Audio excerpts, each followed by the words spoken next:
nhá. Nghe 2 lần và chọn đáp án. Ở đây mình sẽ nghe 2 lần và chọn 2 đáp án, trả lời 2 câu hỏi, chọn 2 đáp án, được chưa? Đấy, còn hôm nay thì cô với các bạn sẽ cùng nhau thử lấy những cái tip của phần nghe trong đề thi topic ở dạng đó là chọn tranh đúng nhá, chọn nghe và chọn tranh đúng 3 câu đầu ấy. Thực ra thì cô lấy cái dạng này làm dạng làm ví dụ thôi, chứ còn về kỹ năng nghe ấy, thì chắc chắn là nó sẽ phục vụ ít nhiều, nó sẽ phục vụ cả những cái dạng sau nữa nhá.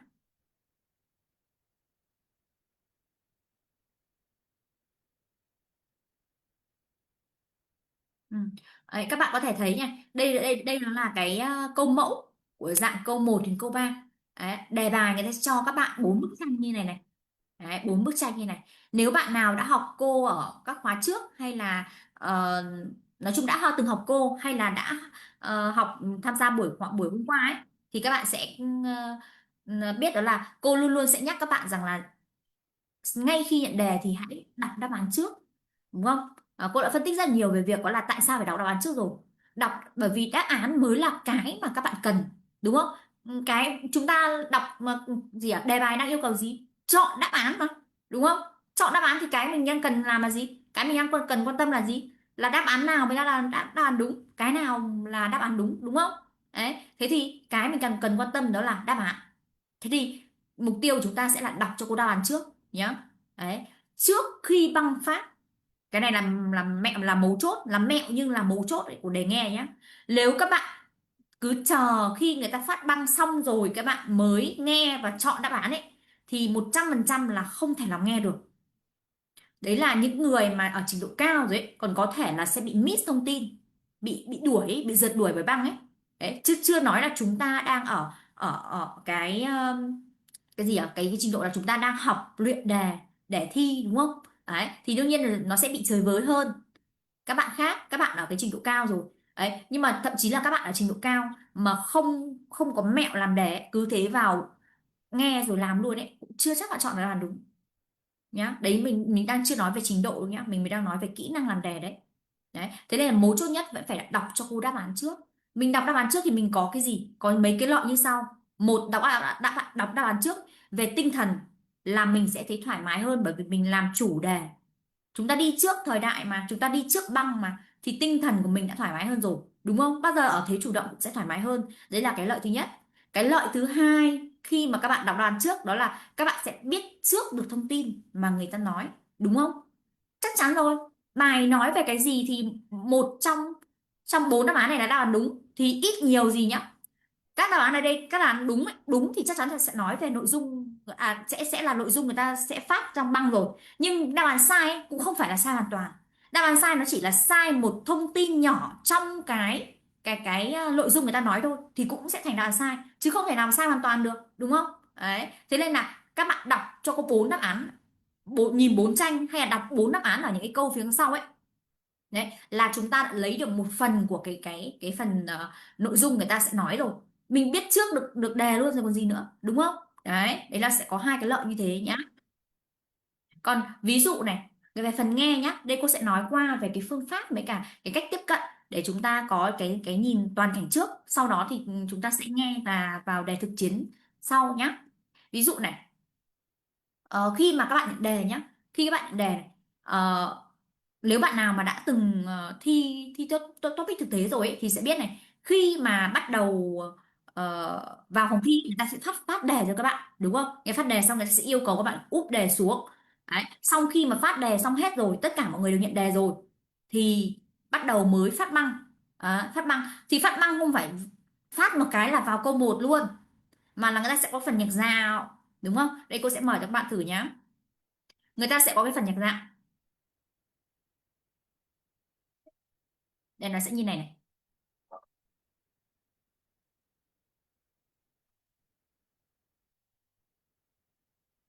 한국어 능력 시험 2, 실전 모의고사 1회.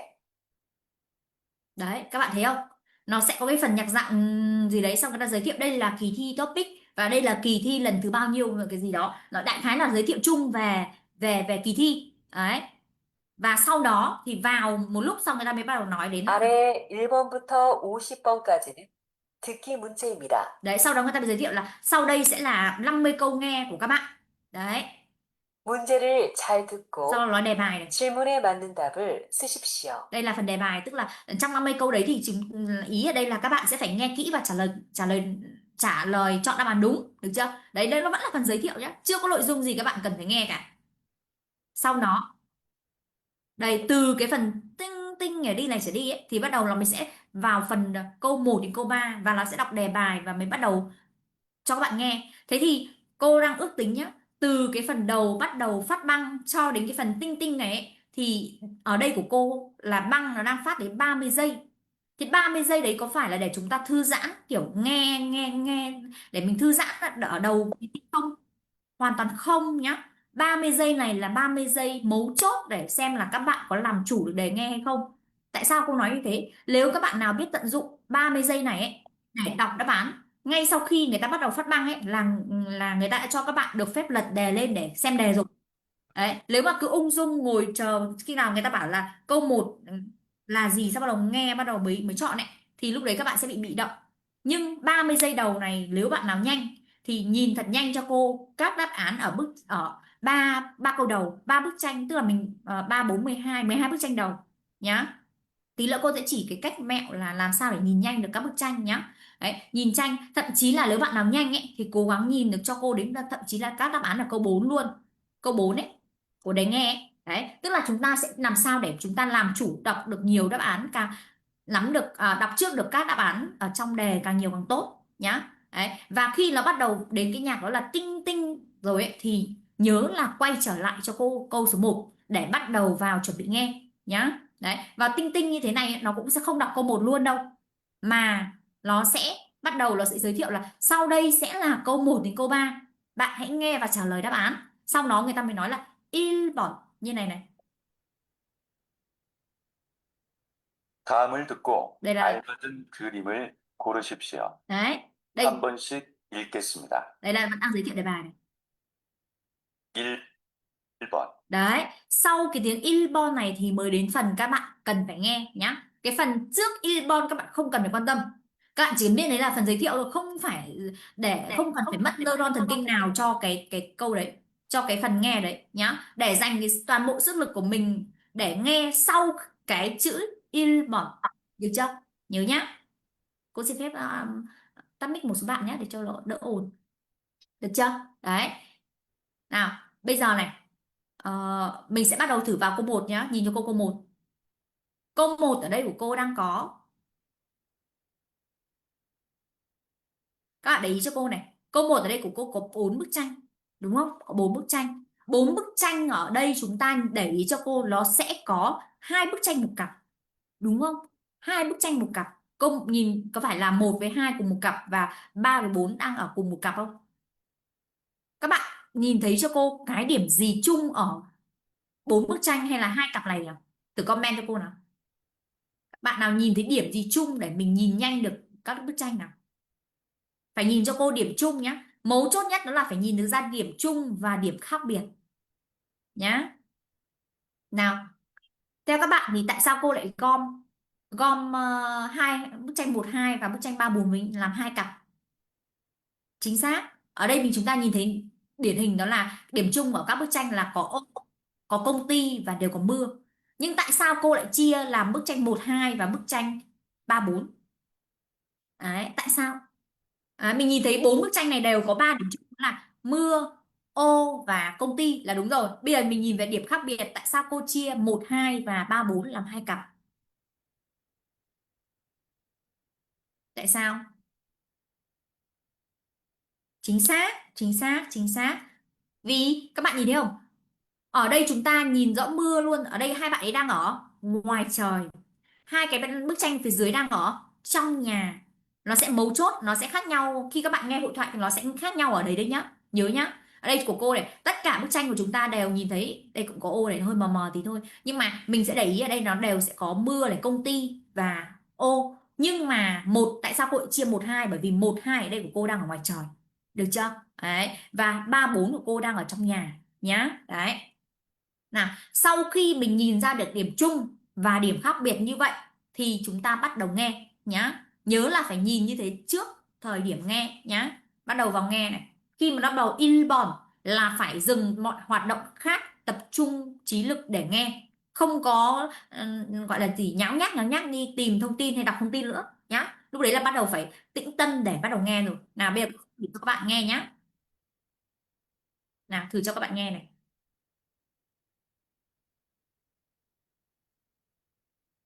밖에 비가 오는 것 같아요. 그래요? 아까 오전에는 비가 안 오던데요. 우산 없어요?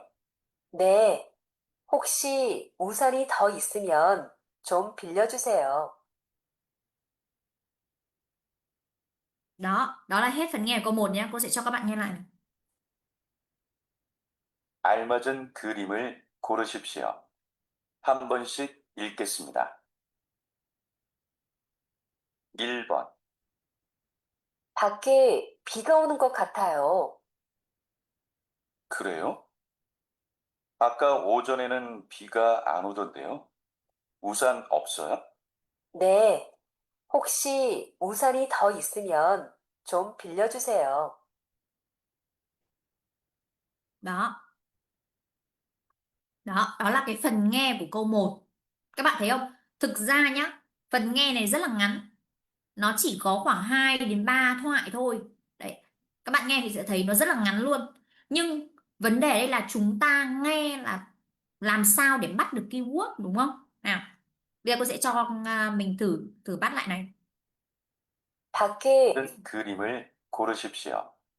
한 번씩 읽겠습니다. Và có một lưu ý nhá, có một lưu ý này là trong quá trình nghe ấy, cái gì nhỉ, các bạn cần phải thả lỏng người ra. Đấy, thả lỏng ra thì nó mới nghe được nhá. Giống như việc mình nghe cũng thế, thì mình làm bất kỳ một cái gì đấy mình thả lỏng thì nó mới tập. Còn nếu mà các bạn bị căng thẳng hay bị gồng quá ấy, thì nhiều khi là nó sẽ bị phản tác dụng ấy. Nên là mình cứ thoải mái ra, hít thở sâu thoải mái ra nhá. Và thậm chí là có một cái tip là trong quá trình mà làm đề ấy, khi mà thi thực tế ấy, cô thấy có nhiều bạn sẽ bị căng thẳng quá, sau đấy là bị thở dốc ấy, sau bị kiểu bị nóng bừng hết mặt ấy. Đấy. Những cái lúc như thế các bạn càng càng cố làm, càng cố ép bản thân hay cố ép cái não nó tư duy ấy, thì lúc đấy nó lại càng phản tác dụng. Như thế lúc đấy nó sẽ không còn còn đủ tỉnh táo và minh mẫn đâu. Nên là lúc đấy mình sẽ làm sao mình dành ra cho nó khoảng độ vài giây, hít thở sâu, thả lỏng nó ra, càng thả lỏng thì là càng thoải mái, thì càng dễ tập trung nhá. Lúc đấy thì để cho bộ não nó được phát huy hết cái toàn bộ cái năng lực của nó nhá. Nào thử lại này. 1번, 밖에 비가 오는 것 같아요. 그래요? 아까 오전에는 비가 안 오던데요. 우산 없어요? 네, 혹시 우산이 더 있으면 좀 빌려주세요. Ừ. Ở đây có một số những cái đoạn mà nó nói kiểu nối âm vào. Các bạn sẽ rất là khó nghe, nhưng ít nhiều gì cũng sẽ nghe được những cái keyword mà lúc nãy chúng ta đã tìm thấy điểm giống nhau trong các bức tranh đúng không? Sau đó mình sẽ tìm xem là những cái keyword đấy đang được đặt với những cái từ gì. Các bạn nhé, thực tế nhé, mình sẽ hay một cái như này, không phải là chỉ ở đây nghe mà là còn ở đây đọc nữa. Trong quá trình các bạn làm ấy, các bạn sẽ rất hay tập trung vào những cái mình không nghe được đúng không? Các bạn sẽ rất hay tập trung vào những cái mà mình không nghe được, bất giác nhé, bất giác là mình sẽ luôn tập trung vào những cái mình không nghe được thay vì tập trung vào những cái mà mình nghe được. Thực tế trong một cái câu hay một cái bài nghe ấy, không phải toàn bộ 100% các bạn đều không biết từ của cái phần đấy, mà thường nó sẽ chỉ xuất hiện 1 đến 2 cái phần từ mới, hoặc là 30% trong nội dung đấy là từ mới mà các bạn không nghe được, hay là nghe được nhưng không biết nó nghĩa nó là gì thôi, đúng không? Nhưng mà mình lại rất hay tập trung vào 30% đấy mà bỏ qua 70% còn lại. Đấy, mấu chốt nhất đó là chúng ta nhé, nghe thấy từ mới ấy, coi nó là một cái tên riêng luôn cho cô, để nguyên đấy, không có tư duy dịch nghĩa nó ra nhá. Không tư duy dịch nghĩa cái từ ấy ra, không có tập trung, không có bắt cái não là ôi chết rồi, nghe này, cái này là nghĩa là gì nhỉ, bắt đầu nghĩ nghĩa ra tiếng Việt. Càng như thế càng lâu, càng như thế càng làm mất thời gian để các bạn tư duy các phần còn lại nhá. Ví dụ như ở đây nào, ở đây các bạn nghe thấy những cái phần keyword gì cho cô nhỉ? Mình nghe thấy những cái đối tượng gì? Nào, các bạn có thể comment được hoặc là bấm mic giúp cô cũng được. Các bạn nghe thấy những đối tượng gì nào? Các bạn nghe thấy những đối tượng gì? Đúng rồi, các bạn có nghe thấy Usan không? Có nghe thấy Pì không? Có nghe thấy Usan và Pì không? Đấy, chưa cần nghe được gì nhiều nhá. Nghe thấy Usan, Pì và Pake, đúng rồi, chính xác. Đấy. Có phải là không nghe được đâu, mà mình nghe được nhưng mà mình hay tập trung vào những cái mình không nghe được thì nó mới thành không nghe được, đúng không? Đấy, bây giờ Usan với Pì nhá, bây giờ cô sẽ cho nghe lại này. Hay là Pake này, bây giờ cũng thử nghe lại nhá. Những cái chữ mà đi với những cái keyword này ấy, thường nó sẽ rất là đơn giản. Thử nghe lại nhá, đi những cái chữ như này nó thường là rất là đơn giản, nghe này. 오던데요. 밖에 비가 오는 것 같아요. Đấy, mình nghe thấy đi gì, đi với Pake và Pì nhỉ. Mình nghe thấy cái gì? 것 Cái âm rất 같아요. là quen, gì nhỉ? 것 같아요. Còn Kathayo lại là đuôi, cái đấy không không quan trọng. Người nghe thấy như động từ hoặc tính từ đi đi với thì nó mới quyết định nội dung. Ô Chính xác. tả. Ô tà, đúng rồi. Không cần nghe rõ là ồ gì đằng sau đâu. Có Kathayo hay cái gì đấy nó là đuôi thôi. Nhưng mà nghe thấy một cái âm nó là âm ô thì đoán ngay nó là ồ tà, đúng không? Đấy, thì nghe cả câu này các bạn chưa nghe được phần đuôi cho cô nhá. Để cô mở lại này. Có nhiều bạn sẽ không nghe được cái phần đuôi của nó đâu. Nhưng vẫn có thể hiểu được nội dung của bài.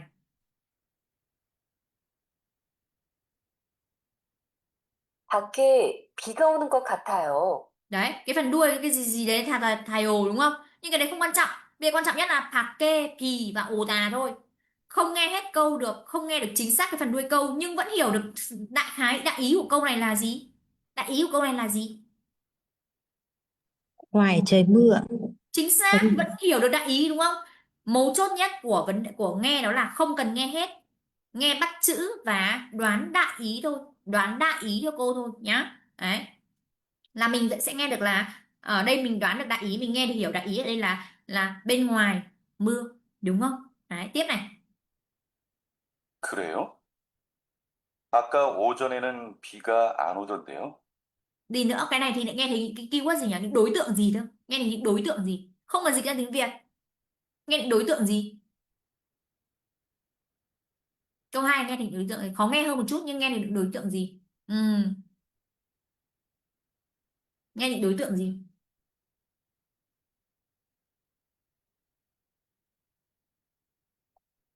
Nào thử cho nghe lại nhá. 아까 오전에는 비가 안 오던데요. 우, Nghe thấy những cái gì nào? Nghe thấy cái gì cũng quý, nghe thấy cái gì cũng Ôi quý. son là vì ca ô tả. Vì ca mà. Nghe thấy cái gì cũng quý nhá. Nào đây cô sẽ cho nghe lại nhá, không sao cả. 아까 오전에는 비가 안 오던데요. Đấy, cho nghe lại này, này. 그래요? 아까 오전에는 비가 안 오던데요.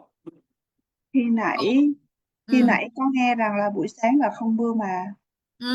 Tốt, đấy là Thảo đã dịch được ra rồi. Có một vấn đề nhá, có một cái chữ ở trong câu này mà các bạn sẽ rất là khó nghe. Tuy nhiên nhá, tuy nhiên là cái chữ đấy mình có thể đoán được thông qua cái chữ cừ đếu. Đó. Ở trong bài nghe ấy, những cái chữ như là cừ đếu hay là matchayo hay vân vân, những cái âm mà thể hiện cái sự cảm thán ấy, nhiều những cái âm đấy đại đa số các bạn là nghe được cái hiểu luôn, bởi vì nghe phim ảnh các đời sống nghe quá nhiều rồi. Cái đấy là nghe hiểu luôn, nhưng nhiều người lại không biết tận dụng những cái âm đấy, những cái câu câu hỏi cảm thán đấy để đoán nghĩa của các cái nội dung trước và sau nó. Đó. Không phải tự dưng mà người cho vào nhá. Đề đề một cái đề thi topic như này ấy, người ta sẽ phải thuê chuyên gia để nghiên cứu, để đưa ra được chắt lọc từng chữ để ra được một câu câu đề thi cho các bạn đấy, chứ không phải là tự ngẫu nhiên mà bốc bốc một đề ra đâu. Thế nên là mỗi một yếu tố ở trong một cái câu đề ấy, nó đều sẽ có cái ý nghĩa và tác dụng của nó cả đấy nhá. Đấy, ví dụ như cái chữ cừ đè yếu ở đây cũng thế. Ở phía trên các bạn đang nghe thấy được là trời mưa, ở bên ngoài mưa, đúng không? Pake thì ồ tà. Bây giờ bạn nam lại bạn nữ bạn thấy xong bạn nam lại cừ đè yếu. Cừ đè yếu là biểu hiện như nào? Là biểu hiện thể hiện cái gì nhỉ? Cừ đè yếu biểu hiện thể hiện cái gì? Ngạc nhiên. Ngạc Đúng nhiên. rồi, ngạc nhiên. Mà nó gọi là gì à? Nó sẽ thể hiện một cái sự là không tin vào hoặc là đặt câu hỏi vào cái nội dung mà mình vừa được nghe của bạn nữ, đúng không? Thế tức là cái nội dung của bạn nam đưa ra nó sẽ phải Làm sao? Ngược Trái lại. ngược lại. Chính xác. Đấy. Thế thì câu phía đằng, cô thấy có nhiều bạn lại không nghe được chữ àm trong cái câu sau. Nhưng nếu mà bạn nào mà tinh ý nhìn được ra chữ cừ đều ở giữa, ở trước cái câu của bạn nam ấy, đấy đúng không? Thì mình sẽ, cái câu trên câu 1 nhá, nghe rất là dễ. Nhưng câu 2 mình nghe lại hơi lưng chừng một tí. Thì mình dựa được thêm cái cừ đều để mình đoán được cái gì nhỉ? Cái ý nghĩa của hai câu. Không thể nào có cừ đều mà hai câu này lại cùng cùng bảo là trời mưa được, đúng không? Đấy, mà mình lại nghe thấy hơi lơ mơ một cái chữ gì đấy ở phía đằng trước ô tà. Thế thì mình sẽ đoán được dựa vào cừ đều. Thế thì nội dung câu sau này nó sẽ phải có cái gì đấy nó hơi bị trái dấu một chút, đúng không? Đấy, nhá. Nghe là phải như thế, không phải chỉ cứ nghe là nghe đâu, nghe còn phải suy luận. Trong quá trình nghe là phải suy luận nhá. Đấy, thế thì ở đây nội dung ở đây này nó sẽ có. 아까 오전에는 비가 안 오던데요. Đấy, đúng không? Cái câu này hơi khó nghe ở chữ àn ồ tà một tí. Chữ àn ở đây hơi khó một nghĩa, hơi khó nghe một tí bởi vì là nó đang nối âm. Àn ồ tôn đéo. Đấy, nó hơi khó nghe một tí với cả cái đuôi của nó cũng hơi hơi cái ngữ pháp của đuôi nó cũng hơi khó một với các bạn một chút. Có thể các bạn đã nhìn thấy rồi nhưng mà nghe ấy thì ít khi nghe đến nên là cũng hơi khó để đoán. Nhưng mà về nội dung thì chúng ta đại ý chúng ta có thể hiểu được là nội dung của câu này nó đang là ồ chon pi an ồ tà, đúng không? Câu trên đang là 밖에 비 오다, đúng không? Đấy, câu trên đang là bên trong ngoài trời mưa, câu sau đó đang là buổi sáng thì trời không mưa, đúng không? Đấy, tiếp này.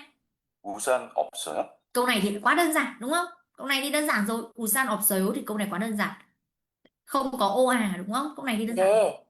혹시 우산이 더 있으면 좀 빌려주세요. Đấy, câu này nhá, nếu cô viết ra ấy, thì 100% hiểu, nhưng nếu nghe ấy, thì nhiều bạn lại không nghe ra được, là bởi vì cảm giác nó hơi dài một tí. Câu này là câu nó có liên từ nối ở hai vế câu nên là nó hơi dài một tí nên các bạn sẽ khó nghe, nhưng nếu cô viết ra ấy, thì gần như các bạn đều hiểu được nghĩa của câu này, đúng không? Câu này các bạn nghe thấy gì nhỉ? Câu này nghe thấy gì? Ngữ pháp nối hai vế câu. Ngữ pháp gì ở giữa đấy? Ngữ pháp gì ở giữa đấy? 혹시 우산이 더 있으면 Đấy. 좀 빌려주세요. Đúng rồi, ngữ pháp ư mèo, Nếu đúng không? Nếu, đúng rồi.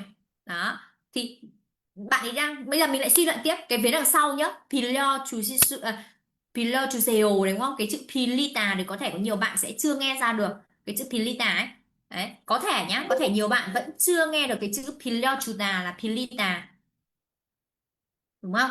Đấy, nhưng mà chúng ta lại vẫn có thể suy luận được, đúng không? Phía trên đang nói về trời mưa, sau là phía dưới lại bảo là không có ô à, thì bạn nữ lại bảo không có, thế sau lại bảo là 우산이 더 있으면, lại đang nghe thấy là việc đó là nếu có thì chỉ có thể là cho mượn thôi, như thế nó có thể giúp mình tư duy đến cái chữ pilita mà mình vẫn biết, đúng không? Nghe thì có thể không nghe ra nhưng mà dựa vào tư duy là vẫn có thể nắm được đại ý của câu, đúng không? Đấy, thế thì ở đây đáp án của chúng ta sẽ là đáp án số Ba. đáp án số 3. Tại sao là đáp án số 3? số 3 bởi vì nó đang ở, người nam và nữ đang ở trong, đang nhìn ra ngoài, với lại Thì trong mới tay nói người là nữ là không có dù, còn đáp án 4 là trong tay người nữ đã có dù. chính xác, đúng không?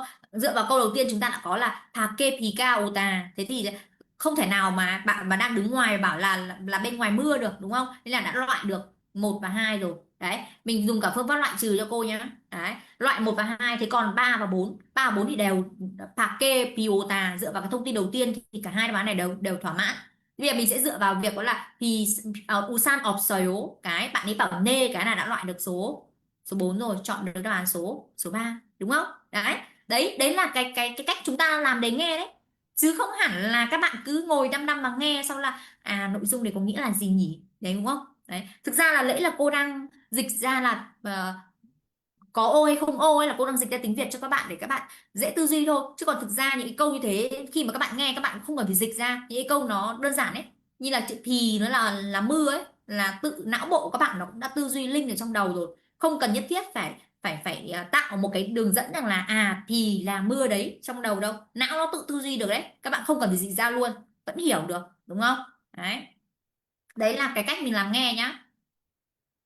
Cái câu này thì nó chưa xuất hiện từ mới, cái câu này chưa xuất hiện từ mới nên là cô chưa có nói với các bạn về cái việc là nếu trong trường hợp mà mình nghe thì xuất hiện từ mới thì thế nào. Mình sẽ thử làm thêm một câu nữa, nếu mà nó xuất hiện từ mới thì cô sẽ nói thêm cái tip, cái mẹo là nếu nghe mà gặp từ mới thì làm thế nào. Còn câu này của chúng ta là đang làm trong cái trường hợp là chúng ta đang chưa gặp từ mới thì làm như thế nào, đúng không? Đó, được chưa? Nào bây giờ tiếp tục nhá. Đây là câu số 1 này.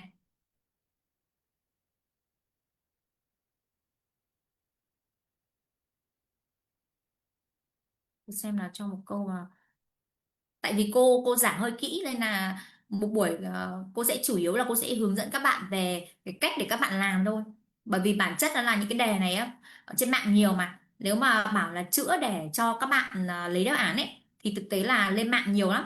Ngồi tự làm còn được ấy, nên là cô sẽ chủ yếu là cô sẽ hướng dẫn các bạn để lấy kỹ năng thôi nhá. Đấy, quan trọng là lên đây với cô nó khác nhau ở cái việc đó là các bạn có lấy được kỹ năng hay không, cô có thể cho các bạn cái gì khác với trên mạng hay không, nên là cô sẽ không có chữa nhiều nhá, một buổi cô sẽ không chữa nhiều đâu. Có thể 1 tiếng các bạn tự học các bạn chữa được 4 5 câu, nhưng mà học với cô 1 tiếng hay là thậm chí là 2 tiếng cô chữa với các bạn 1 câu cũng được, nhưng mà chất lượng nó khác nhá, chất lượng nó chắc chắn nó sẽ khác. Cô có thể dạy 2 tiếng 1 câu được luôn đấy, cô khai thác sâu, gọi là vắt kiệt khô cái câu ấy luôn, các bạn có thể lấy được toàn bộ tất cả những cái gì cốt lõi chất lỏng ở trong câu ấy luôn. Đấy, một buổi học với cô là như thế luôn. Các bạn nào mà học với cô, từng học với cô rồi, hoặc là nếu mà sau này có thể là có duyên gặp nhau ở trong các khóa sau này ấy, thì sẽ thấy như thế. Một buổi cô sẽ dạy rất là ít, không lấy số lượng nhưng mà chất lượng nhá, mình sẽ tập trung chất lượng. Nào bây giờ cô sẽ thử chọn một câu mà nó có thử xem là có từ mới để chỉ các bạn cái câu mà có từ mới.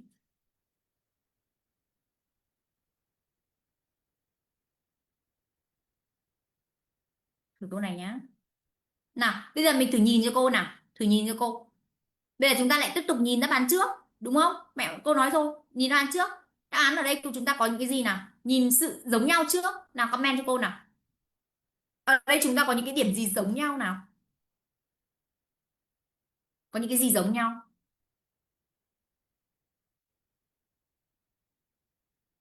4 bức tranh ở đây có những cái gì? Gia đình đi đến khu vui chơi.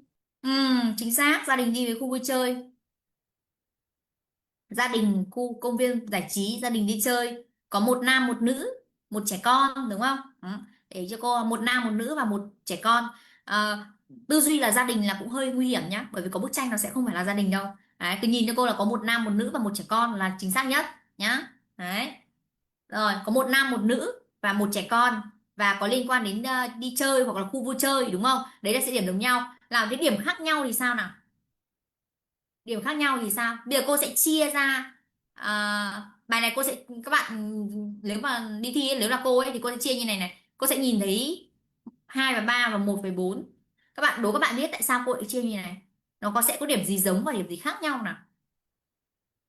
Khi mình nhìn một phát là mình sẽ chia như này luôn ấy.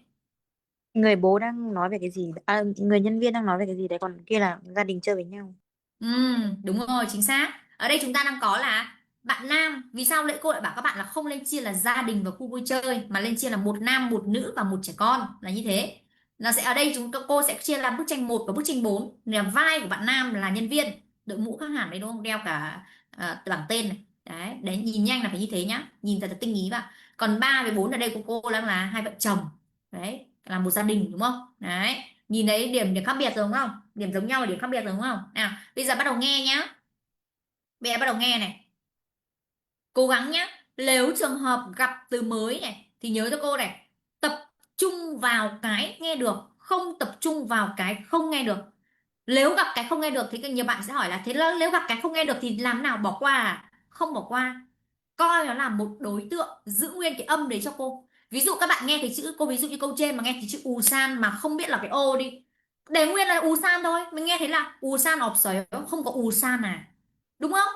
Đâu cần phải dịch ra là không có ô đâu, đúng không? Được chưa? Nhớ nhá, nhớ nhá. Nếu gặp từ mới khi mà nghe này, cô nhắc lại là khi là nghe thì tập trung vào cái mà mình nghe được là cái thứ nhất.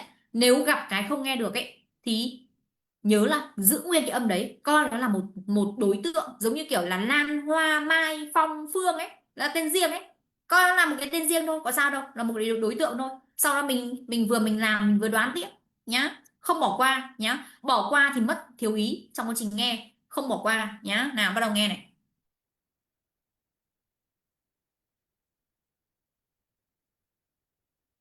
Cô đang cho các bạn phát băng ở trên YouTube nên là nó sẽ có.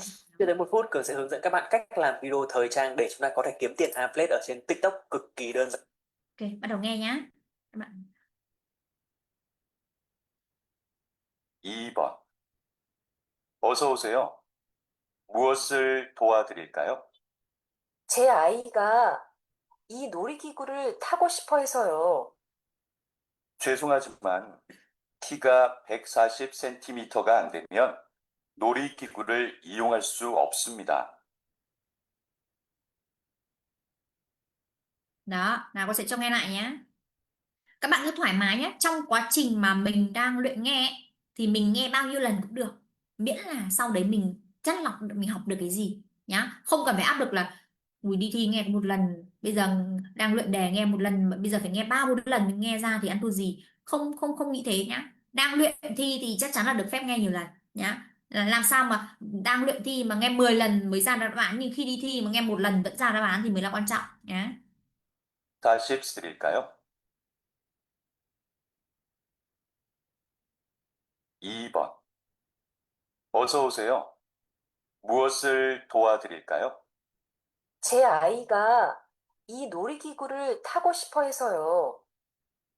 죄송하지만 키가 140cm가 안 되면 놀이기구를 이용할 수 없습니다. Nào, được chưa? Cô sẽ cho nghe lại thêm lần nữa nhé. Cứ thoải mái, không sao cả. 2번. 어서 오세요. 무엇을 도와드릴까요? 제 아이가 이 놀이기구를 타고 싶어 해서요. 죄송하지만 키가 140cm가 안 되면 놀이기구를 이용할 수 없습니다. Đó. Nào, bây giờ mình tiếp tục này, phân tích tiếp giống như lúc nãy chúng đã làm. Phương pháp làm thì chỉ có một thôi, quan trọng là các bạn biến được thành cái, các bạn làm nhuần nhuyễn để biến nó thành cái của mình, chứ không phải là cái của cô nữa là được nhá. Nào, chúng ta nghe thì những cái đối tượng gì nào? Chưa nói đến việc là nghe cái câu gì, nghe đến nội dung gì, nghe đến những đối tượng gì nào? Nghe thấy những đối tượng gì nào? Đấy, mình cứ đi từ từ nhá, từng bước một, nghe thấy những cái gì nào? À, tốt. Ừ. Thắng nghe được tốt đấy. Ừ. Nào, các bạn cứ comment. Câu này nó sẽ khó nghe hơn câu 1 là chắc chắn nhá. Thoải mái, cứ thoải mái. Nghe được cái gì cũng quý. Sau đó tí cô sẽ phân tích dựa trên những cái các bạn nghe được. Ừ, tốt. Tiếp nào. Thực ra có một cái vấn đề đó là nghe ở đây là các bạn đang nghe bằng trí nhớ ngắn hạn đấy. Nên là cô càng nói nhiều hay là các bạn càng để về lâu ấy, càng để thời gian trôi đi ấy, thì càng sẽ không nhớ gì đúng không? Vừa nghe xong thì có thể sẽ nhớ, nhưng mà cứ để khoảng bẵng đi khoảng độ 10 giây đổ đi nên là sẽ không nhớ thông tin nữa đâu. Nó sẽ bị mất dần thông tin ấy, nó bị phai dần bởi vì nó chỉ lưu trong trí nhớ ngắn hạn thôi, chỉ được có vài giây thôi. Tốt. Là thử cho nghe lại nhá. Tại vì cô vừa nói nhiều quá nên là có thể là nó sẽ bị chèn mất cái thông tin từ các bạn vừa nghe rồi. 무엇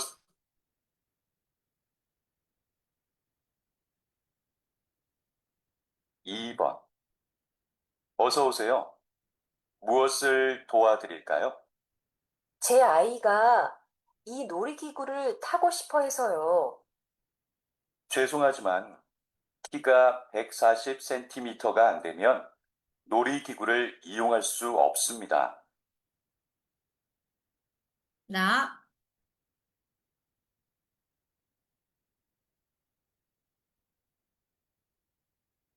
Đúng rồi đấy. Nghe xong mấy giây là quên là đúng rồi đấy. Cái đấy là chuyện rất là bình thường nhá. Thế nên là vì sao mà cô mới bảo các bạn là cô chưa nói đúng không? Tí nữa thôi, tí nữa hết rồi cô sẽ nói cái này sau. Về cái vấn đề là nghe nhanh quên ấy. Tí nữa cô sẽ nói. Được chưa?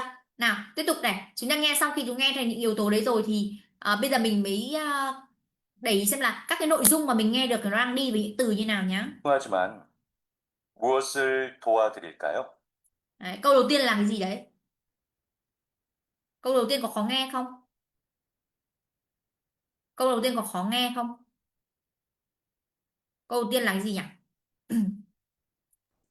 어서 오세요. Xin lỗi tôi có thể giúp để cho bạn. Ở đây mình đang có cái chữ là 어서오세요. 어서오세요 là cái câu gì? Câu này chắc không có bạn nào không biết đúng không? Đúng rồi, 어서오세요 là câu mời vào. Câu này thì chắc là đơn giản, gặp nhiều rồi. Mà đã là 어서오세요 thì có thể là 2 với cả 3 không? Đã 어서오세요 thì có phải là 2 3 không? Chính xác. Chưa nghe được cái gì luôn là đã loại được hai đáp án rồi. Các bạn thấy không? Đâu có cần phải phải phải nghe được hết đâu, đúng không? Đấy là ở kỹ năng làm bài đấy. Nghe thì 어서오세요 cái cô loại được 2 3 luôn. Đấy. Ít nhất thì về sau kể cả là không nghe được ấy thì chọn 50-50 vẫn chính xác hơn là 25%, đúng không? Đấy. Tiếp này. Ôi, My work is easy because I use ClickUp. Here's how I keep track of all my tasks. I start by brain dumping everything I need to. 난방, 어, 죄송하지만 무엇을 도와드릴까요? đấy, sau 어서오세요 thì nó có là 무엇을 도와드릴까요? Cái câu này thì có thể vẫn sẽ có một số bạn là chưa nghe ra âm đâu, nhưng nếu cô đánh ra thì chắc là sẽ biết, đúng không? Cái này cái câu của trường này, bạn trường bạn đi đánh ra rồi này. 드릴까요 nhé, phải 드릴까요 đâu. Mà thực ra cũng không sao. 무엇을 도와드릴까요? Đó. Thực ra cái câu này vì sao cô lại đánh ra để cho các bạn mà biết, để các bạn nghe, các bạn nhìn âm luôn, nhìn từ để mình nhớ luôn nhá. Cái câu này là cái câu giống như kiểu là can I help you ở trong tiếng Anh ấy, là tôi có thể giúp gì cho bạn. Cái câu này auto nhá, auto là nhân viên phục vụ ấy, những cái người bán dịch vụ ấy, người ta sẽ nói với khách hàng của mình khi mà khách hàng bước vào cửa hàng, quầy hàng nhá. Ví dụ như là khi các bạn đi vào ngân hàng thì cái nhân viên tiếp tân ấy, đấy, người ta sẽ hỏi là múa sư thua thì kéo anh chị tôi giúp gì được cho anh chị ạ. Đấy, hay là anh chị đến đây để làm gì ạ, chính là câu này đấy nhá. Hay là ví dụ các bạn đi vào siêu thị chẳng hạn thì đương nhiên nhân viên bán hàng người ta sẽ hỏi các bạn là múa sư thua thì kéo tôi giúp gì được cho anh chị. Hay thậm chí các bạn chưa bước vào đến cửa, các bạn chỉ mới chỉ gửi xe xong cái các bạn đi vào ấy, là bác bảo vệ bác đã hỏi các bạn là cháu đến đây để làm gì, để thì người ta phục vụ rồi, đúng không? Đấy là câu này cô viết ra đây để cho các bạn nhìn thấy rằng là câu này bản chất nó là cái câu mà chúng ta lên biết để mình nhớ thuộc lòng luôn nhá. Đấy, 어서 오세요 무엇을 도와드릴까요 hay mua 도와드릴까요. Đấy, nó chính là cái câu mà auto của một cái người bán dịch vụ, người phục vụ, người ta sẽ hỏi khách hàng của mình nhá. Tiếp này. 제 아이가 이 놀이기구를 타고 싶어 해서요. Câu này thì rất là dài. Câu này nghe thì rất là nhiều âm, nhưng keyword của nó sẽ chỉ có ba chữ thôi. Là những cái chữ gì nhỉ? Những cái âm kiểu lướt lướt các bạn không cần phải nghe. Các bạn có ba cái keyword chính mà mình cần phải nghe của cái này là gì các bạn biết không? Thử comment cho cô nào.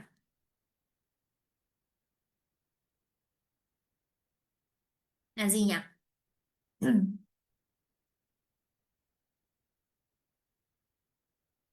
제 아이가 이 놀이기구를 타고 싶어 해서요. Cho nghe lại nhé.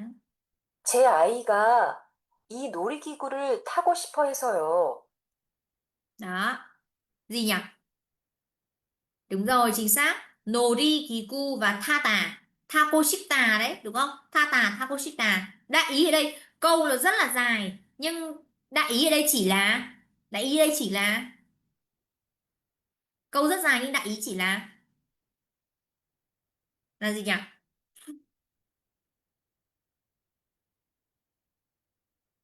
Đại ý chỉ là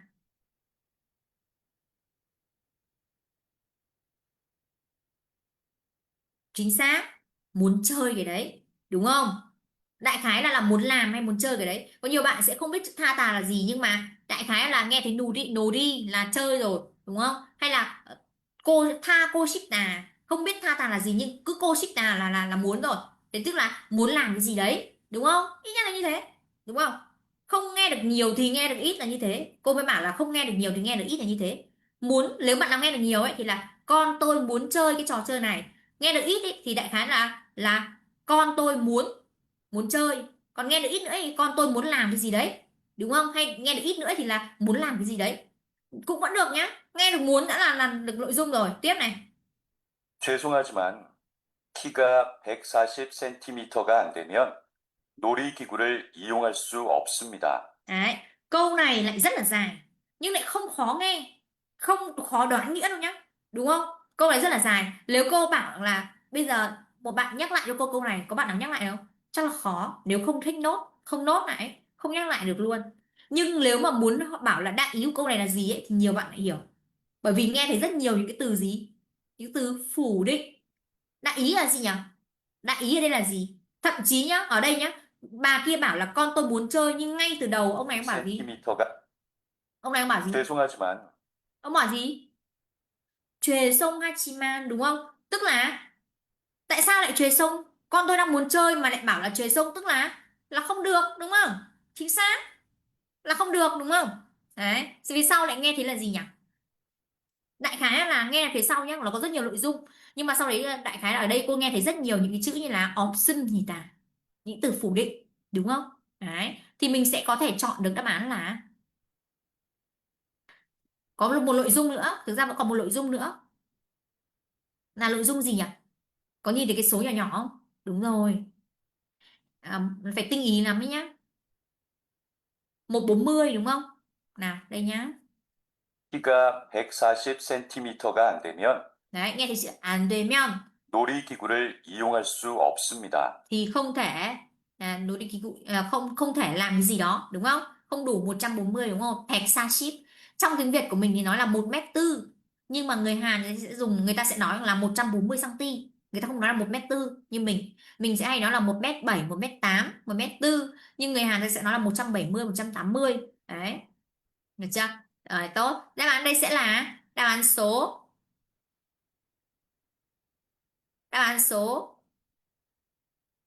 chính xác, đáp án số 1, đúng không? Đấy, được chưa? Đấy chính là cái cách để chúng ta nghe trong trường hợp mà mình gặp từ mới, hoặc là mình không nghe hết ý của câu.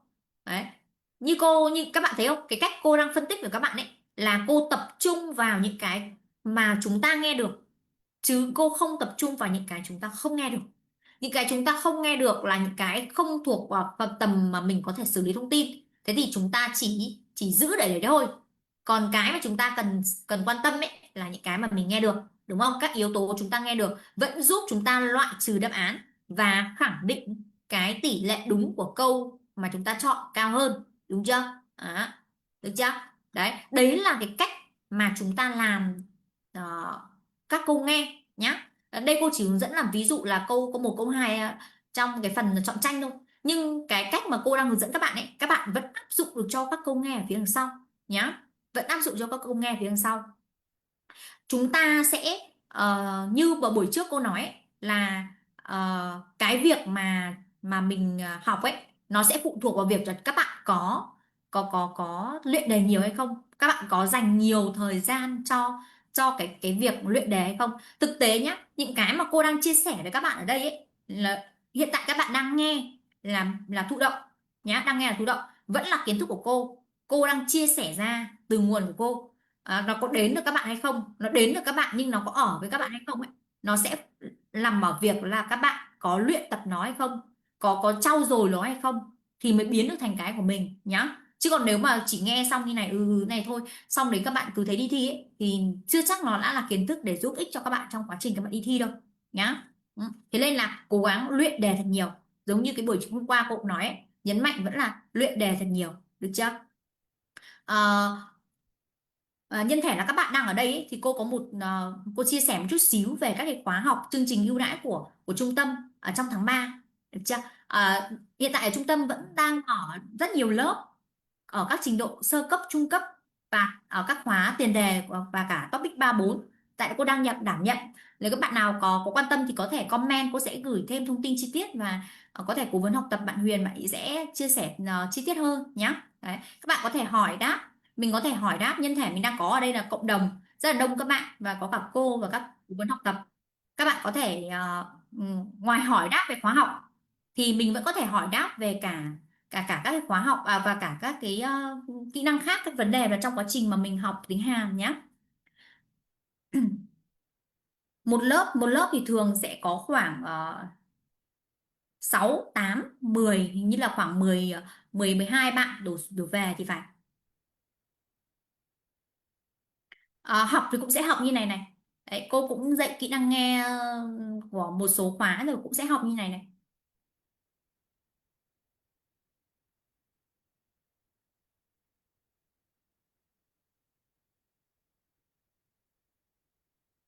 Bạn nào có thắc mắc thì cứ comment hỏi hoặc là bấm mic hỏi cũng được nhé. Ngoài các cái chương trình khóa học thì vẫn có thể hỏi về cả các cái vấn đề khác trong quá trình học, cô vẫn có thể giải đáp. Hoặc là mình nhân thể đang có cộng đồng ấy, như buổi hôm trước ấy có một số bạn đặt câu hỏi xong các bạn khác biết, các bạn ấy vẫn có thể chia sẻ đấy các nguồn học hay là nguồn tài liệu ấy, rất là hay. Nhân thể có cộng đồng thì mình cứ tận dụng thôi, đúng không? Đây hiện tại ở trung tâm vẫn có rất nhiều những cái lớp đang tuyển sinh từ sơ cấp đến trung cấp và cả topic nữa. Với cái đầy đủ các khung giờ học nhé. Các bạn sẽ được tặng rất nhiều những khóa học combo, ví như độc quyền về tài liệu rồi, hay là cái sách thẻ luyện thi ấy. Những cái này rất là hay, là của trung tâm biên soạn, rất là hay. Hay là chọn bộ khóa học mà e-learning các bạn sẽ được giảm giá. Và yên tâm rằng là tất cả các khóa học ở trung tâm đều được cam kết đầu ra. Nếu không đạt đầu ra các bạn hoặc thậm chí là đạt đầu ra rồi nhưng không tự tin thì vẫn có thể được phép học lại nhá. Đấy, học đến khi nào tự tin thì thôi. Ờ, khóa topic bên mình thì đang là 36 buổi. Đấy, 36 buổi cho cả ba kỹ năng là nghe đọc, nghe và viết đấy. Ba kỹ năng các bạn đi thi topic 3 4 đấy. À, thì mình cứ chia ra thôi. Cô trong quá trình học cô sẽ cô sẽ chia phân bổ mình sẽ chia ba ra, hoặc là cô sẽ phân bổ làm sao để phù hợp nhất với cái năng lực ở trong khóa học của các bạn.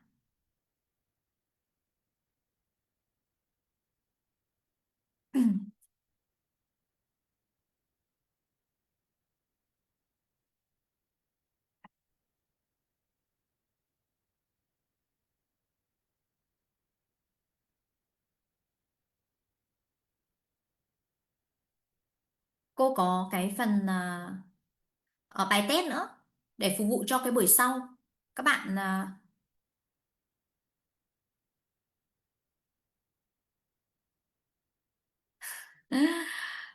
có bạn nào ở trong đang đang nghe ở đây đang hỏi, một bạn đã từng học cô đúng không? Bạn ấy đang nhắn cho cô là cô ơi có bạn học hỏi cô này này. Đấy, cô cũng không cần phải marketing luôn, có học sinh tự sale cho cô luôn này. Đấy, bạn nhắn bạn bảo là có bạn hỏi cô này để em giới thiệu nha, hi hi. Đấy, cô không cần sale luôn. Cô vừa gửi cái link test ở trên nhóm, các bạn có thể các bạn vào làm giúp cô nhé để phục vụ cho buổi sau. Cái phần các bạn làm cái phần nghe và phần đọc, còn cái phần viết các bạn làm trước, xong nó buổi sau cô sẽ chữa cho các bạn nhé. Buổi sau chúng ta sẽ luyện về kỹ năng viết. Chắc chắn là sẽ có rất nhiều kiến thức hay mà các bạn chưa biết. Cô tin chắc chắn là nếu các bạn tự học thì chắc chắn là sẽ chưa tiếp cận được những thông tin này đâu. Nên là hy vọng buổi sau sẽ gặp các bạn ở các bạn ở đây một buổi sau nhá. Xem là bạn nào đây?